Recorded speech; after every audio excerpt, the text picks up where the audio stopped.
गई इसलिए हुई कि अंबिया इकराम अलैहिस्सलाम का मुबेश 1,24,000 आए हैं। लेकिन ईसा अलैहिस्सलाम के बाद जब जनाब मुहम्मदुर रसूलुल्लाह सल्लल्लाहु अलैहि वसल्लम आए तो बहुत बड़ा गैप रहा उसके अंदर, बहुत दूरी रही उसके अंदर, तकरीबन 650 बरस का दूरी रहा। इस दूरी की वजह से और इस बीच में अंबिया इकराम अलैहिस्सलाम के न आने की वजह से ये बड़ा खला जो हुआ, इस खला की बुनियाद पर बिगाड़ पैदा हुआ। गाली गलौज, मारपीट, किसी का ऊंट अगर किसी के घाट पर चला गया उसका बदला, और एक ही दिन नहीं झगड़ा रहा बल्कि वो झगड़ा साल तक चलता था। और ऐसा भी नहीं कि बाप से लड़ाई हो रही है तो वहीं तक खत्म हो जाएगी ये लड़ाई, ऐसा भी नहीं, बल्कि बाप से लड़ाई हो रही है और अगर बाप इंतकाल कर गया तो बेटे का नंबर आया, बेटा लड़ता रहा। इतना ही नहीं, अगर बेटा चला गया तो पोता लड़ता रहा। लड़ाई मुसलसल होती थी, कोई इंसान की हकीकत नहीं थी, बदतर से बदतर हकीकत थी।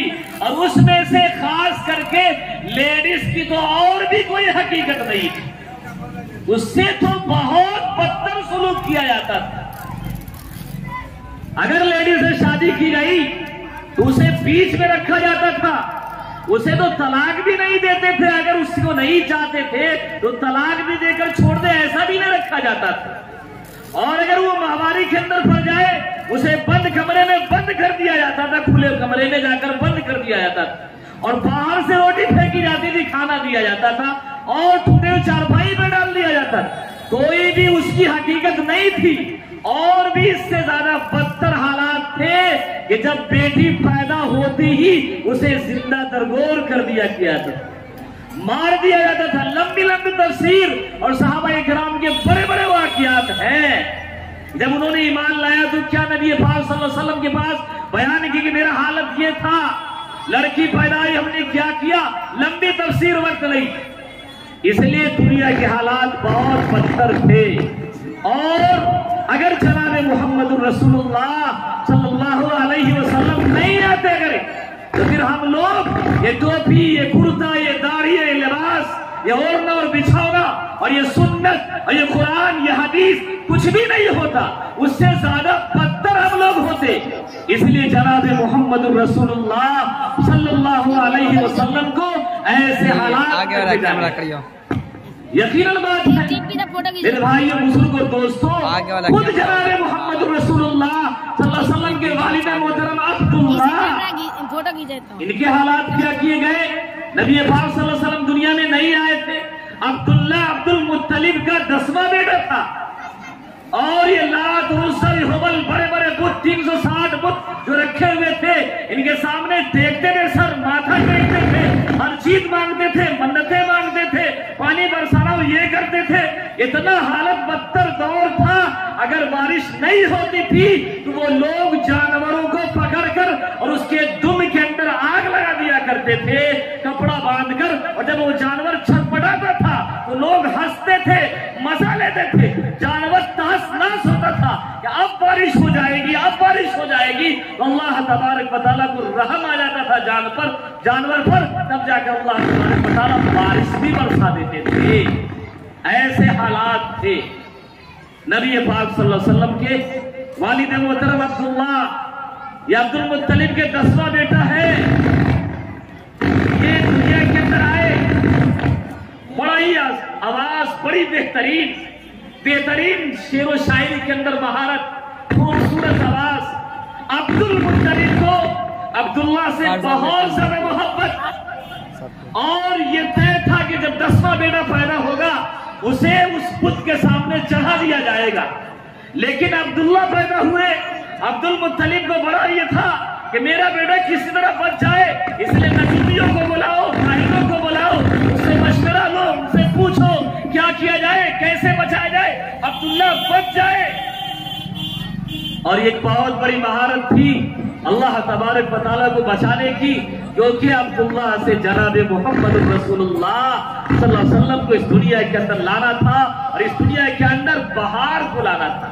रबीउल अव्वल बहार का मौसम ये लाना था, इसलिए अब्दुल्लाह के बारे में सारे अरब मुत्तफिक हो गए। हालांकि अरब वाले कभी भी एक साथ मुत्तफिक नहीं हुआ करते थे। जिसका मशवरा काट दिया जाता वो उठकर भाग जाते थे, मैं भी सरदार, तुम भी सरदार, वो भी सरदार, मेरा बात चलेगा, मेरी हुक्म चलेगी, इस तरह बोले जाते थे। तो अब्दुल्लाह के बारे में सोचा गया और 10वां बेटा अब्दुल्लाह। आखिर में बात आई, एक तरफ रसूल रखा जाए और एक तरफ अब्दुल्लाह को रखा जाए और फिर बाल निकाला जाए। अगर ऊंट के नाम अगर निकल आता है तो ये बुद्ध के सामने ऊंट को सवा कर दिया जाएगा, अब्दुल्लाह को बचा लिया जाएगा। कुरानदाजी फाल निकालो, निकाला गया, ऊंट का नाम नहीं निकला बल्कि अब्दुल्लाह का नाम निकल आया। बड़े सदमे में पड़ गए अब्दुल मुत्तलिब कि मेरा बेटा 10वां अब्दुल्लाह, ये इसका नाम आ गया, क्या किया जाए? चलो और कोशिश करो मेरे भाइयों बुजुर्ग और दोस्तों, कोशिश करें। फिर 20 ऊंट रखा गया, फिर भी वही हालात, 30 रखे गए वही हालात, 40 रखे गए वही हालात, मुख्तसर में यहाँ तक 100 ऊंट रखा गया और अब्दुल्लाह को एक साइड में रखा गया। लेकिन बाल अब ऊंट के नाम निकल आया और 100 ऊंट को उन बुतों के सामने कुर्बान करना पड़ा और जनाब मोहम्मद रसूलुल्लाह सल्लल्लाहु अलैहि वसल्लम के वालिद मोहतरम को बचाया गया। क्यों? इसलिए कि जनाब मोहम्मद रसूलुल्लाह सल्लल्लाहु अलैहि वसल्लम इस दुनिया में आने वाले थे। मेरे भाइयों, लंबी तफसीर, वक्त कम है, पूरा बयान नहीं किया जा सकता है। जब नबी पाक सल्लल्लाहु अलैहि वसल्लम आ गए बस इसके बाद जगह ले लेंगे, क्योंकि गालियों का दौर था, मार काट का दौर था, लूटने खसोटने का दौर था, जुआबाजी का दौर था, शराब नशी का जोर था, शराब पिया जाता था, हर कुछ बदला लेने के लिए तैयार, कहीं भी कुछ बाकी नहीं होता था। अबू जहल एक तरफ से निकला, जनाब मोहम्मद रसूलुल्लाह सल्लल्लाहु अलैहि वसल्लम आ गए दुनिया के अंदर और आप मक्के की तरफ से जा रहे हैं। अबू जहल ने कहा, ओ ये नबी जा रहे हैं, इसलिए वो 12 या 11 साथी के साथ थे, गालियां देना शुरू की। क्यों? गालियों का रिवाज था, लूट खसोट का रिवाज था, शराबी का रिवाज था, सारी चीजें थी। इसलिए मेरे भाइयों बुजुर्ग और दोस्तों, अबू जहल ने गालियां दी, बुरा भला कहा, बहुत कुछ कहा। नबी पाक सल्लल्लाहु अलैहि वसल्लम सर झुकाए में निकल गए। वो इसलिए उसने मकारिमुल अखलाक, अगर आपने इस्लाम को जीता है तो अखलाक की बुनियाद पर जीता है, इसलिए आपको अखलाक बनाना पड़ेगा, आपको अच्छा नमूना बनना पड़ेगा, आपको भाईचारगी दिखाना होगा, आपको एक साथ मिलजुल कर रहना पड़ेगा, आपको अच्छे अंदाज से चलना और फिरना होगा। नबी पाक सल्लल्लाहु अलैहि वसल्लम जो लेकर आए उसको दिखाना होगा, तभी आप कामयाब हो सकते हैं। 12 या 11 साथी साथ थे, नबी पाक सल्लल्लाहु अलैहि वसल्लम का मजाक उड़ा रहे हैं। ओहो यही नबी आए हैं, अरे ये तो कहते हैं कि हम पर जिब्राइल आते हैं, ये तो कहते हैं कि मैं अल्लाह का पैगंबर हूँ, ये तो कहते हैं कि मैं फला हूँ, मैं तो अल्लाह से बातें करता हूँ, फला ठिकाना सारी चीज मजाक उड़ाया। नबी पाक सल्लल्लाहु अलैहि वसल्लम बोले, क्या चाहते हो? क्या आप पर जिब्राइल आते हैं? क्या आप पर कुरान उतरता है? क्या आप पर सारी चीज होती है? हाँ, आप एक मर्तबा कह दिए कि मैं अल्लाह का नबी नहीं हूं। नहीं, एक हाथ में चांद रख दिया जाए और एक हाथ में सूरज रख दिया जाए, मेरी मौत है हम कहेंगे अल्लाह ही का नबी है। अच्छा, ऐसे नहीं चलेगा, मामला मुख्तसर में हम कह रहे हैं आपको, नहीं चलेगा।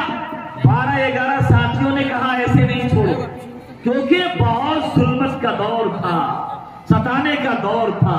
मेरे भाइयों बुजुर्ग और दोस्तों, किसी ने अपने हाथ में चमड़ा दबाया, किसी ने अपने हाथ में घास दबाया, किसी ने अपने हाथ में कंकड़ दबाया, किसी ने अपने हाथ में पत्थर दबाया, किसी ने अपने हाथ में मिट्टी दबाया, किसी ने अपने हाथ में जो है हड्डी दबाया, जो पाया दबा लिया और कहा इससे कहो जनाब मोहम्मद रसूलुल्लाह सल्लल्लाहु अलैहि वसल्लम से ये बताओ, अगर आप पर वही उतरती है, जिब्राइल आते हैं, कुरान उतरता है, ये सारी चीजें हैं, तो बताइए इन मुट्ठियों में क्या है, बताइए इनमें क्या है।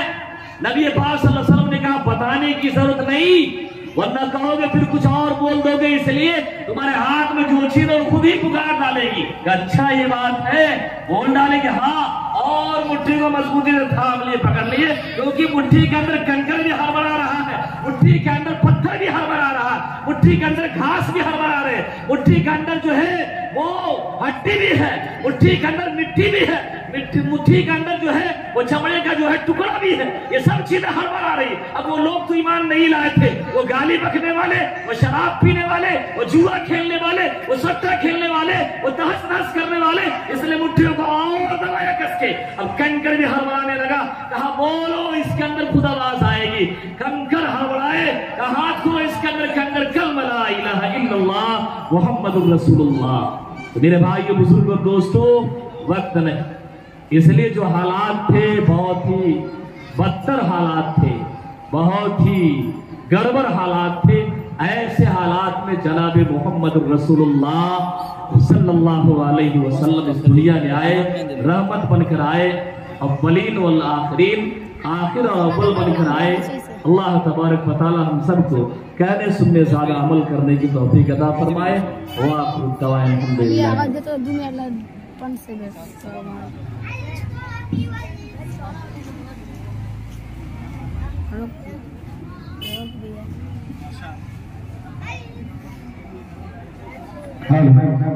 माशाअल्लाह, बहुत खूबसूरत खिताब हुज़ूर पाक सल्लल्लाहु अलैहि वसल्लम की आमद से कबल जो इस दुनिया के हालात थे, बहुत मुख्तसर वक्त में मौलाना ने अपने मौजू की कही, बहुत खूबसूरत बातें और अच्छी बातें, इल्मी बातें पेश की।